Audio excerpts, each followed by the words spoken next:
All right, this is documentation of what is Nova Contractors. This is the same third-party group stalker representing the company of Nova Contractors, which is a third party. A third party is one who is facilitating the state's criminal pattern of conduct in any and every way.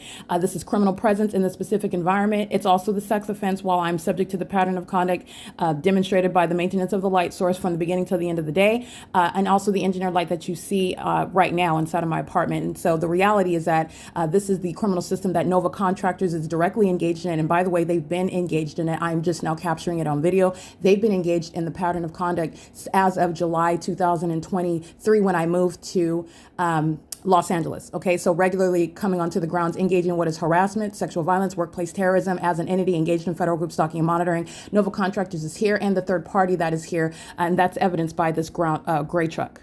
All right, this is a Latino male. He's inside of a third party facilitating video 1800, apartment number 3, the former residents of the Cummings, Kenneth and Chelsea Cummings, who are also going to federal prison for living at a crime scene and in the custody of minor children who they will be removed from, still engaging in the pattern of conduct on the venue of the internet in violation of Title 18, engaging in the sex offense, going out of their way to contact me outside of office hours in order to engage in that sex offense with knowledge and with high malice and impunity.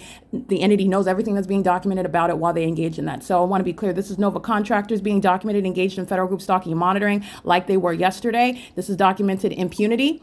You are not being legal. There's no legal analysis. You don't have a right to engage in any contractor work where federal group stalking and monitoring is underway, period.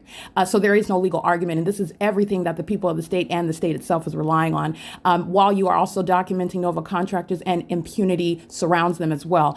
They are acting with the same state that's stalking day and night in helicopters. None of that is going to be exempted because you painted the interior of the facilitating venue identified as 1800 North Alvarado Street, period. Okay, so you're understanding the facts and you're understanding what are the superficial, the absence of any legal excuse from the state's pattern of conduct. And this is everything that the people of the state are relying on, and they don't have a constitutional basis. It's legally irrelevant also. The only thing that is relevant is the substance of audible activity, for example, where you are communicating a threat of harm, where you are engaging in defamation, when you're engaging in what is harassment through your speech, which, by the way, even on its face, monitoring with your audible activity, even saying good morning is harassment. It's serving to monitor you. That's inherently harassment, by the way. But like I said, I'm just dealing with what are a bunch of minions who are engaging in an ongoing ceaseless criminal act. And if you look in the background, you have a demon that's pacing, moving around vehicles they're monitoring. And they're doing so in the specific environment. So it is currently 8:15 a.m. I just want to document Nova Contractors engaging in federal group stalking and monitoring. They're doing it in the while I'm in the private space, which is a sex offense. Okay. It is currently 8:15 a.m. and this is P.O.C.